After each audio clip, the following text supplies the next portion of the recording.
সেনাবাহিনীর এই সিদ্ধান্ত সময় উপযোগী। সেনাবাহিনী নিয়ে হুমকি ধামকি বাংলাদেশের ইতিহাসে প্রথম। দেখতে পাচ্ছি তারা কিভাবে রাজপথে অবস্থান নিচ্ছে এবং খুবই ভয়াবহ পরিস্থিতি কিন্তু হবে। এদিকে সেনাপ্রধান এবার কঠিন অ্যাকশনে নামেন। চারদিকে তাণ্ডব উত্তেজনায় নতুন পদক্ষেপ নিতে বাধ্য হয়েছেন। ডক্টর ইউনূস সহ সবাই আতঙ্কে আছে। আওয়ামী লীগের কপাল খুলে সবকিছু দেখানো হবে এই সম্পূর্ণ প্রতিবেদনে। প্রতি মুহূর্তে দেশের মানুষের মুখে মুখে নানান ধরনের গুঞ্জন, কি হতে যাচ্ছে, কি হচ্ছে, কি ঘটতে যাচ্ছে, সেনাবাহিনী কি করবে, সেনাবাহিনী কি করা উচিত। অশান্তি যেন কিছুতেই পিছু ছাড়ছে না বাংলাদেশের অন্দরে।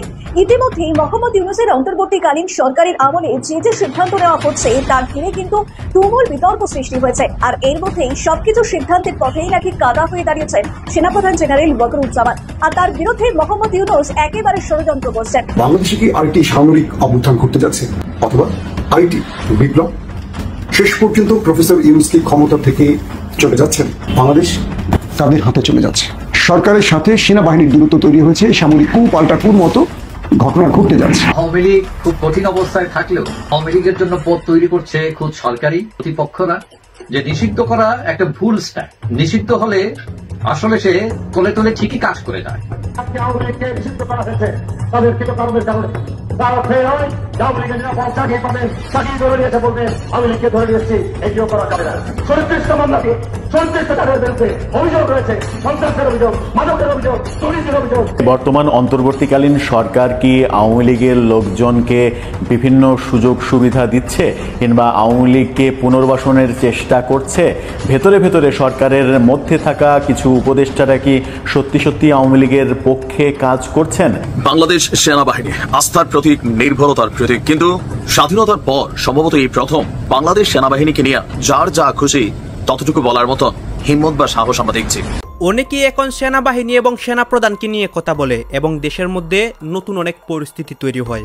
দর্শক শ্রোতা, সেনাপ্রধান কিন্তু এবার অ্যাকশনে গিয়েছেন। আপনারা জানেন গত কিছুদিন ধরেই রাষ্ট্রপতি এবং সেনাপ্রধানকে পদত্যাগ করানোর জন্য এবং তাদেরকে তাদের ক্ষমতা কেড়ে নেওয়ার জন্য সাধারণ মানুষরা উঠে পড়ে লেগেছিল এবং বিভিন্ন দলের নেতাকর্মীরাও কিন্তু তাদের বিপক্ষে কথা বলা শুরু করেছে।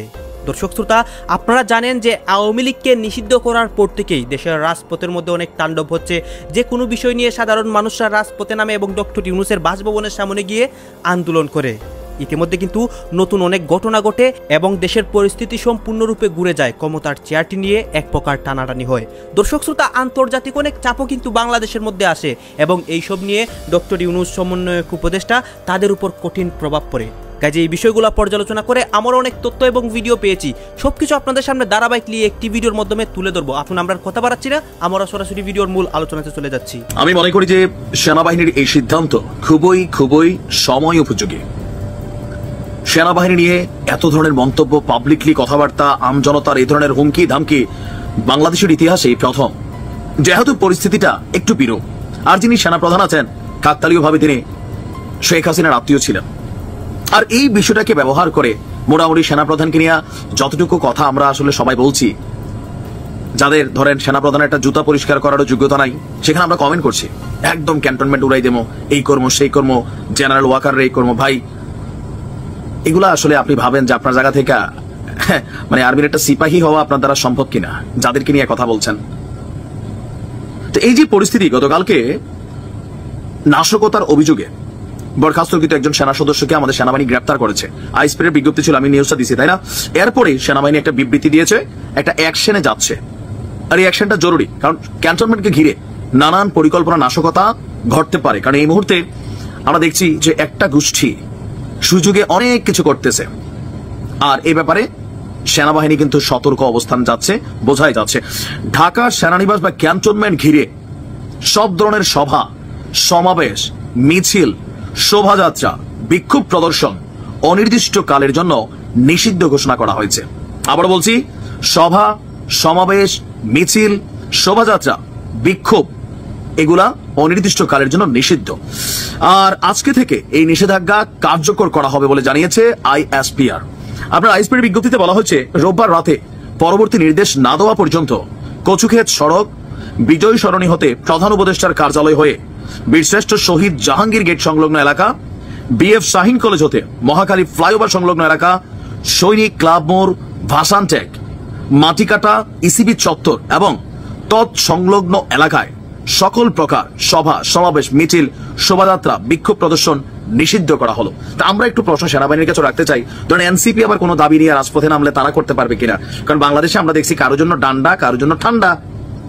কারণ যমুনার আশেপাশে তো এগুলো আগেও নিষিদ্ধ ছিল, এখন তারা তো যাইয়া করতে পারতেছে। এগুলো আপনারা একটু মাথায় রেখেন, কারণ আমরা মনে করি সেনাবাহিনী নিরপেক্ষ।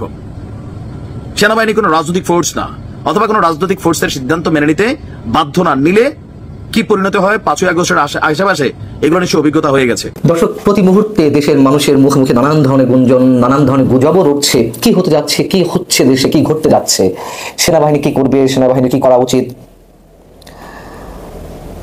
আমি দুটি ছোট্ট ঘটনাকে কেন্দ্র করে একটু সহজ ব্যাখ্যা করার চেষ্টা করি।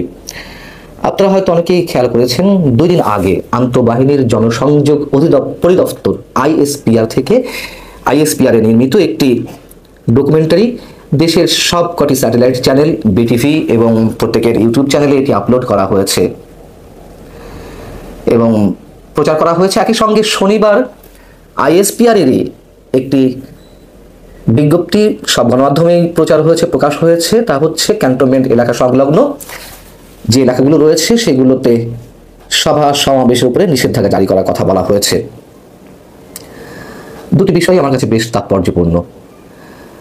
প্রথমে যদি তথ্যচিত্র নিয়ে আলোচনা করি, সাদা চোখে এটি অনেকের কাছে মনে হতে পারে এটি সশস্ত্র বাহিনীর কর্মকাণ্ডের উপরে একটি ডকুমেন্টারি। এমন তথ্যচিত্র যে সশস্ত্র বাহিনী এর আগে করেনি বা টেলিভিশন চ্যানেলগুলোতে প্রকাশ করেনি তা কিন্তু নয়, অবশ্যই করেছে এর আগেও।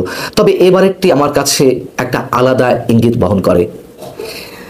খেয়াল করলে দেখবেন যে এটি শিরোনাম প্রথমেই আমার সোনার বাংলা আমি তোমায় ভালোবাসি, এবং এই জাতীয় সঙ্গীতের এই লাইনটিকে কেন্দ্র করে আলাদা একটি গান নির্মাণ করা, তথ্যচিত্রকে কেন্দ্র করে সশস্ত্র বাহিনীর উপলক্ষে।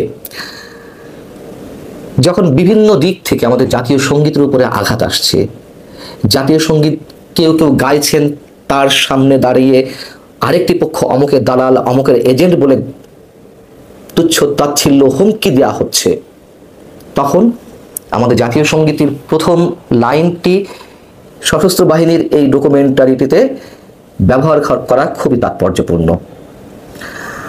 আপনারা যারা তথ্যচিত্রটি দেখেছেন নিশ্চয়ই খেয়াল করেছেন যে এটি গতানুগতিক।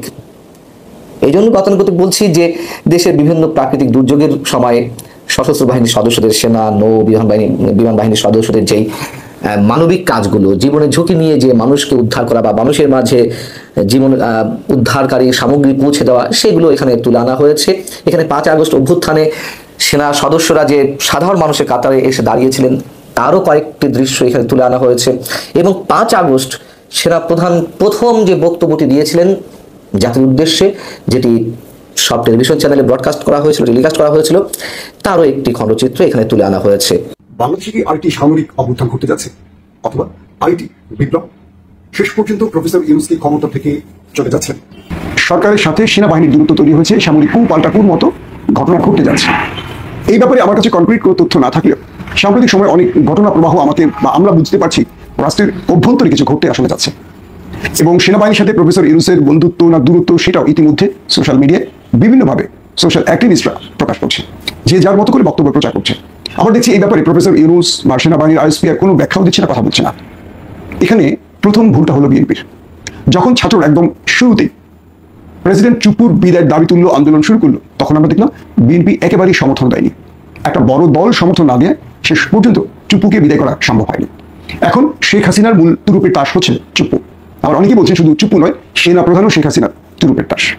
শেখ হাসিনার সেনা প্রধান যদি কোনো কারণে প্রেসিডেন্ট চুপুর ইশারায় সামরিক কূ সংগঠিত করেন, তাহলে বিএনপি কি করবে?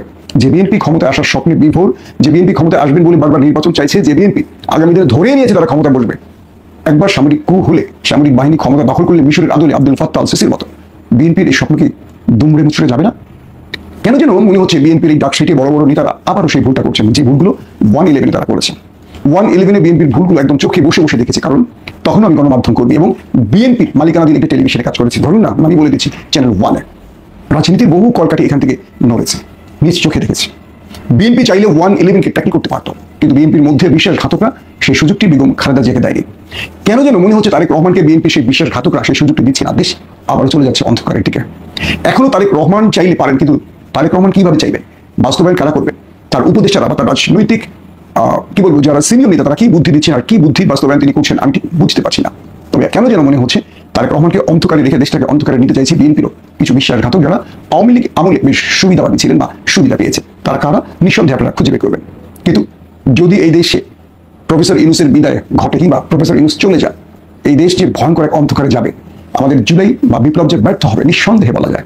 এবং আজকে যারা ক্ষমতাসীন হয়েছেন, প্রচুর অর্থের মালিক হয়েছেন, ঠিক আওয়ামী লীগের মতো তাদের পরিণতি হবে।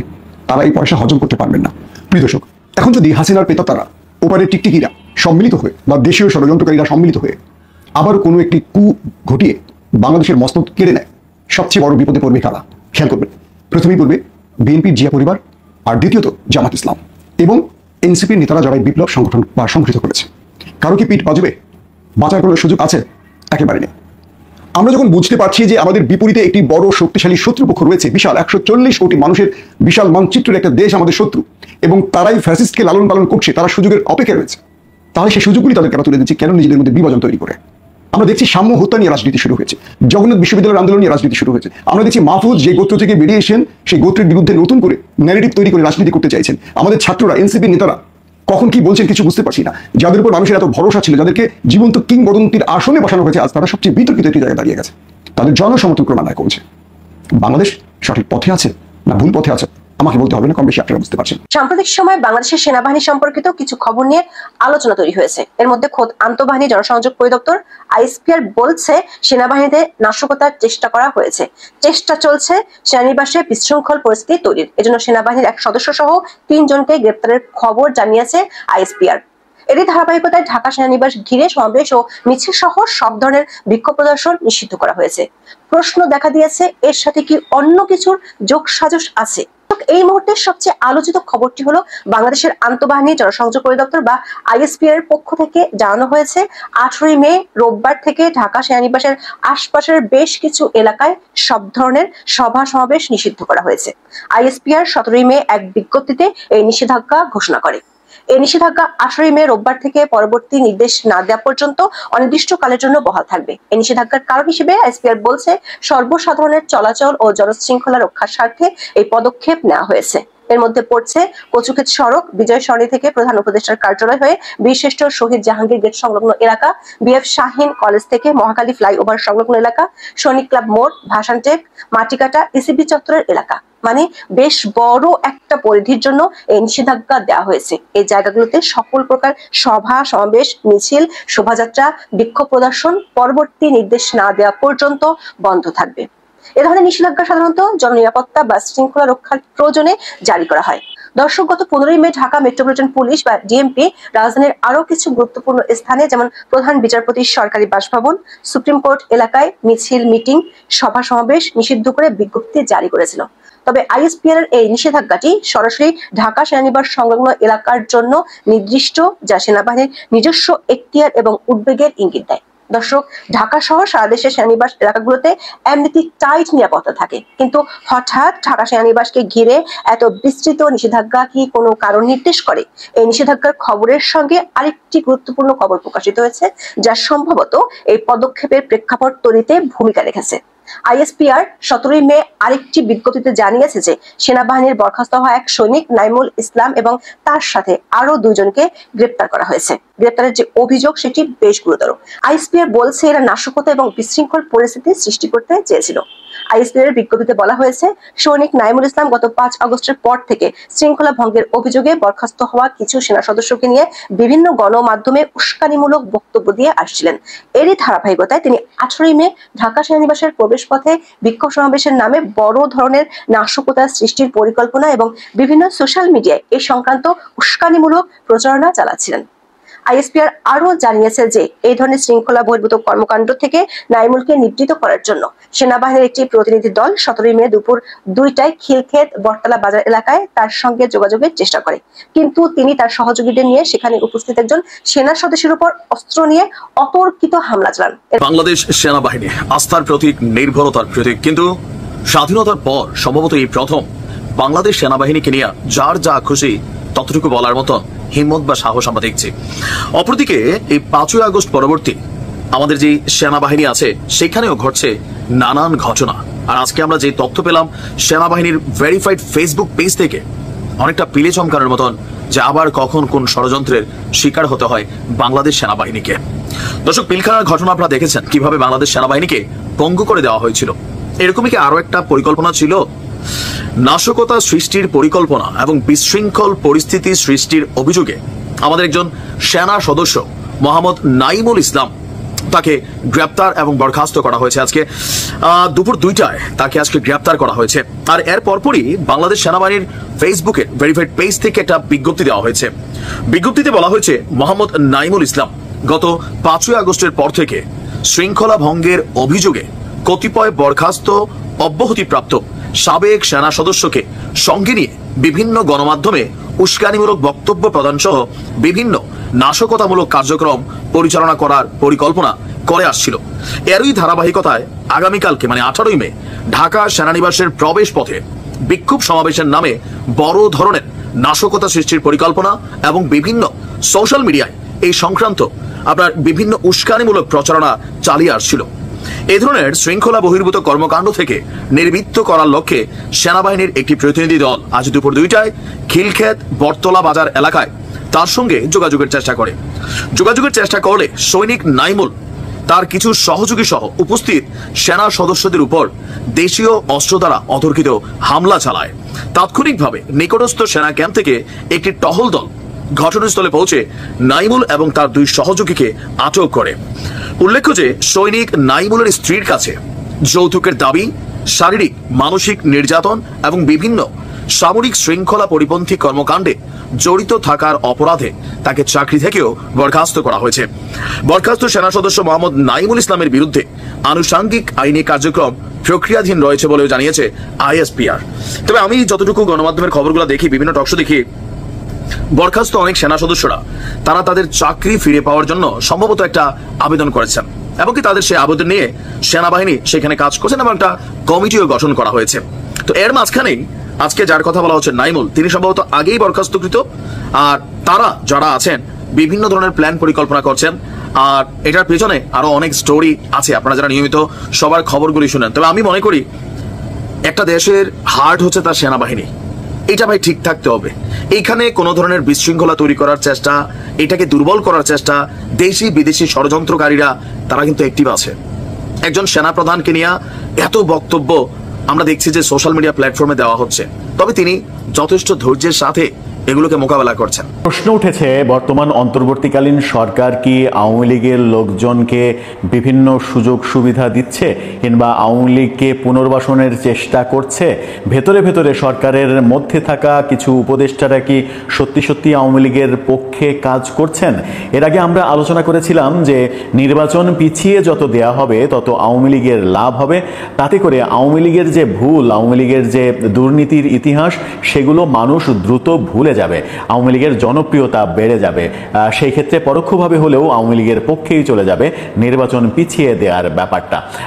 যদিও নির্বাচন পিছিয়ে দেয়া কিংবা ঠিক সময় হওয়ার ব্যাপারে আর আওয়ামী সংশ্লিষ্টতা আসবে না, কারণ সরকার ইতিমধ্যে আওয়ামী লীগের নিবন্ধন স্থগিত করে দিয়েছে।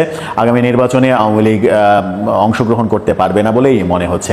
সেরকম পরিস্থিতিতে আবারও 2টা প্রসঙ্গ নিয়ে ব্যাপারগুলো সামনে আসলো। বিশেষ করে একটা প্রসঙ্গ নিয়েই সামনে আসলো যে আওয়ামী লীগের লোকজন কিংবা আওয়ামী আমলে সুবিধাপ্রাপ্ত লোকজনকেই আবারও নতুন করে সরকারের উপদেষ্টারা বিভিন্ন সুযোগ সুবিধা দিচ্ছেন কিনা, এবং যত ধরনের বাইরে যত কিছু দেখা যাচ্ছে, ভেতরে ভেতরে আসলে সরকারের ভেতরে আওয়ামী লীগের লোকজন প্রচুর রয়েছেন, তার বহু উদাহরণ আমরা একের পর এক পাচ্ছি। আওয়ামী লীগের বহু নেতা সেফ এক্সিট করতে পেরেছেন দেশ থেকে, এবং 5 আগস্টের অনেক পরে অনেক নেতা চলে যেতে পেরেছেন। সর্বশেষ সাবেক রাষ্ট্রপতি আব্দুল হামিদ চলে যেতে পেরেছেন। সব মিলিয়ে সরকারের ভেতরেই যে আওয়ামী লীগের পক্ষে সিগন্যাল দেওয়া, আওয়ামী লীগের পক্ষে কাজ করার লোকজন আছে, ঘুমিয়ে আছে, সেটা স্পষ্ট বোঝা যায়। আদতে ভেতরের ঘটনাটা কি, সেই আলোচনাটা করব, এবং সেই ক্ষেত্রে একজন সাংবাদিকের কিছু উন্মোচন করা খোলসের বর্ণনা দেব এই ভিডিওতে। থাকছি মূল ভিডিওতে। বলছিলাম সরকার কি আওয়ামী লীগের পক্ষে কোনো কাজ করছে কিনা। অনেকগুলো প্রসঙ্গেই এই ব্যাপারটা আসে। আসে। যেমন একটা প্রসঙ্গ এসেছে, সেটা হচ্ছে যে চট্টগ্রাম বন্দরের 50 কোটি টাকার ভাড়া ফাঁকি নৌ পরিবহন মন্ত্রণালয়ের, এবং সেই কর কমিশন দেওয়ার ফলে যে দুর্নীতিটা করা হয়েছে, সেই দুর্নীতিটা যে কোম্পানির জন্য করা হয়েছে, সেই কোম্পানিটা আওয়ামী লীগের আমলে সব থেকে সুবিধাভোগী কোম্পানিগুলোর একটি কোম্পানি, এবং বাংলাদেশের বৃহৎ শিল্প প্রতিষ্ঠানের একটি শিল্প প্রতিষ্ঠান। যে প্রসঙ্গটা তুলে এনেছেন সাংবাদিক জুলকার নাইন সাহেব, চট্টগ্রাম বন্দরে মন্ত্রণালয় থেকে বলা হয়েছিল যে কাগজ জালিয়াতি করে কিংবা সই জালিয়াতি করে এই ব্যাপারগুলোকে প্রচার করা হচ্ছে। আদতে সেটা না। জুলকার নাইন সাহেব বলছেন যে কাগজ জালিয়াতি করা কিংবা সই জালিয়াতি করার কোনো ঘটনা ঘটেনি।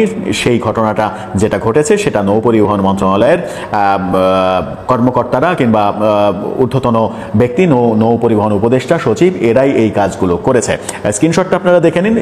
এই লেখাতে তিনি এই ব্যাপারটা উল্লেখ করেছেন, যেখানে তিনি 50 কোটি টাকার দুর্নীতির একটা প্রাথমিক হিসাব দিয়েছেন, যেটা শতাধিক কোটি টাকা হওয়ার সম্ভাবনার কথাও উল্লেখ করেছেন। আরেকটি গুরুত্বপূর্ণ কথা, প্রসঙ্গ, দুর্নীতির প্রসঙ্গ তিনি এনেছেন। যে ব্যক্তি সম্পর্কে এনেছেন সেই ব্যক্তি আওয়ামী লীগের আমলে বেশ সুবিধাজনক সরকারি কর্মকর্তা। তাকে আবার এই আমলের স্বাস্থ্য উপদেষ্টা, যিনি কিনা প্রধান উপদেষ্টার খুবই কাছের মানুষ, সেই স্বাস্থ্য উপদেষ্টা তাকে মন্ত্রণালয়ের সচিব করার জন্য রীতিমতো অপেক্ষা করার কথাও বলেছেন, যে যদি সময় লাগে, অপেক্ষা করতে হয়, পোস্ট ফাঁকা থাক, অপেক্ষা করেন, তবুও ওই ব্যক্তিকেই আমার সচিব হিসেবে চাই। এরকম একটা খবর গণমাধ্যমে সামাজিক যোগাযোগ মাধ্যমে ফাঁস করেছেন। আওয়ামী লীগ খুব কঠিন অবস্থায় থাকলেও আওয়ামী লীগের জন্য পথ তৈরি করছে খুব সরকারি প্রতিপক্ষরা। এবং এটা কিভাবে? এখন আওয়ামী লীগ যে অবস্থায় আছে, এখন যে আওয়ামী লীগ নিষিদ্ধ, ছাত্রলীগ নিষিদ্ধ, তারা কোনো কর্মকাণ্ড করতে পারবে না। এখন এই অবস্থার মধ্যে সমাজবিজ্ঞানীরা বলছেন, যখন কাউকে নিষিদ্ধ করা হয় তখন অস্তিত্ব সংকটে পড়ে সে, এবং অবলম্বনের জন্য সর্বশক্তি প্রয়োগ করে সে, এবং খড়কুটো আঁকড়ে ধরে টিকে থাকার চেষ্টা করে। এখন সমাজবিজ্ঞানীরা এটাও বলছেন যে নিষিদ্ধ করা একটা ভুল স্ট্যান্ড, ভুল সিদ্ধান্ত। নিষিদ্ধ হলে আসলে সে তলে তলে ঠিকই কাজ করে যায়, সর্বশক্তি দিয়ে করে, কখনো নিয়মে করে, কখনো অনিয়মেও করে সে।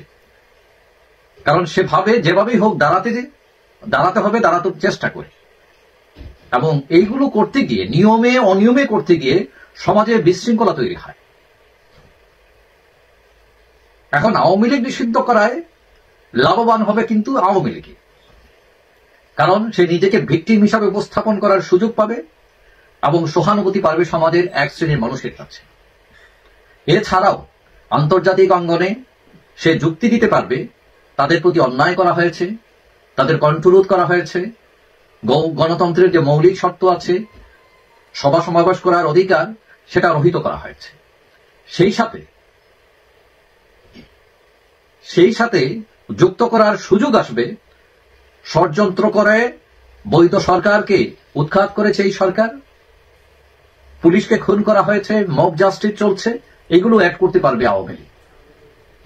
এবং এটাকে সরকারের ব্যর্থতা হিসাবেই কাউন্ট করা হবে এবং আওয়ামী লীগ সেটা করবে।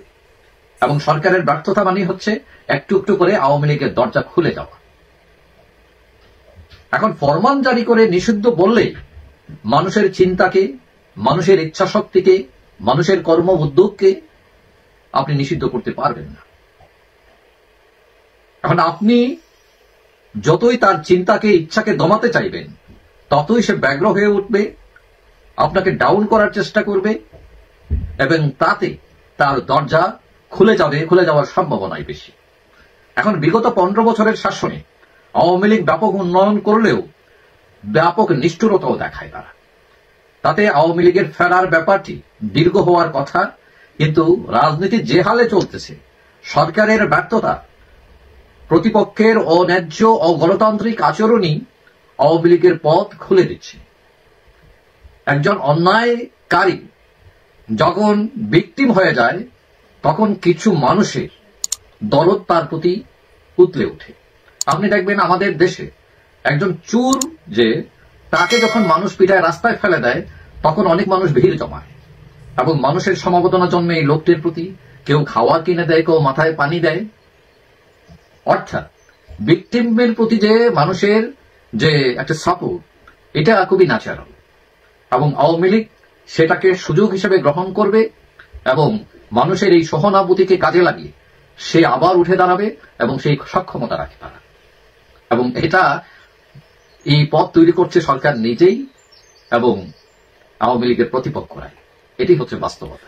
আমরা এখানে দেখতে পাচ্ছি যে অনেক বিষয় নিয়ে অনেক কথা হচ্ছে এবং সবাই সবার মন্তব্য প্রকাশ করে, এবং তাদের মন্তব্যগুলো দেখে আমরা অনেক কিছু বুঝতে পারি যে দেশের মধ্যে মানে বর্তমানে কী চলতেছে। দর্শক শ্রোতা, এখানে কিন্তু বিশেষ করে সেনাপ্রধানকে নিয়ে কথা হচ্ছে, সেনাবাহিনীর বিভিন্ন বিষয় নিয়ে কথা হয়। গাইজ, আপনারা জানেন বাংলাদেশের মধ্যে কিন্তু বাংলাদেশের আস্থার প্রতীক এবং বাংলাদেশকে সবসময় রক্ষা করে আসছে বাংলাদেশ সেনাবাহিনী, এবং এখন তাদেরকে নিয়ে কী কথা হয় গাইজ, তারা কিন্তু এখনও তাদের জান প্রাণ বাজি রেখে আমাদের দেশটাকে রক্ষা করতেছে এবং তারা কিন্তু আস্থার প্রতীক মানে সবসময়ই তারা আমাদের দেশটাকে রক্ষা করে। দর্শক শ্রোতা, এখানে কিন্তু আরও অনেক বিষয় নিয়েও কথা হয়, দেশের রাজনীতি, দেশের ক্ষমতা, এই বিষয়গুলো নিয়ে কথা হয়। গাইজ, এই কথাগুলো দেখে আপনারা কি মনে করছেন এবং এইগুলা বিষয়ের সাথে আপনারা একমত নাকি দ্বিমত পোষণ করতেছেন, এইটা আপনারা অবশ্যই কমেন্ট বক্সে লিখে যাবেন। আর হ্যাঁ, এতক্ষণ আপনাদেরকে আমরা যা কিছু দেখিয়েছি সব কিছু আমরা সোশ্যাল মিডিয়া থেকে সংগ্রহ করেছি, এখানে আমাদের নিজস্ব কোনো মন্তব্য নেই বা নিজস্ব কোনো সিদ্ধান্ত নেই। সর্বশেষ আপনাদের কাছে আমাদের একটা রিকোয়েস্ট থাকবে, আপনারা আমাদের চ্যানেলের নতুন দর্শক হয়ে থাকলে চ্যানেলটি সাবস্ক্রাইব করবেন এবং পাশে থাকা বেল বাটনটি বাজাবেন, যাতে করে নেক্সট ভিডিওটা সবার আগে আপনাদের কাছে পৌঁছায়।